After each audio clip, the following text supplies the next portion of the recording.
Rajasaab movie యావరేజే కానీ black buster కావాల్సిన cinema ఎందుకు చతికిలు పడిపోయిందా అని చూస్తే దొరికిందండి సాక్ష్యాధారం. ఇదే మన ప్రభాస్ గారు రోజాకి చేతిలో చేయి వేసి బ్లెస్సింగ్స్ అడిగారు. ఆమె బ్లెస్సింగ్ ఇచ్చింది, అయిపోయింది.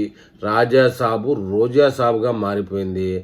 నీ చెయ్యి టచ్ చేసి నీ అడుగు పడిన సర్వనాశనమే కదా అక్కాయ్ అంటూ ఇప్పుడు ప్రభాస్ అభిమానులందరూ నెత్తి నోరు కొట్టుకుంటున్నాడు.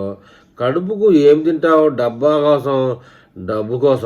కోసం కాదు, పదవి కోసం అవినీతి పనులు చేసిన గబ్బు రోజా నువ్వు కలిసి సినిమా జీవితాలు అందరి జీవితాలు నాశనం చేస్తున్నావు. ఇది ఏమన్నా నీకు పద్ధతేనా?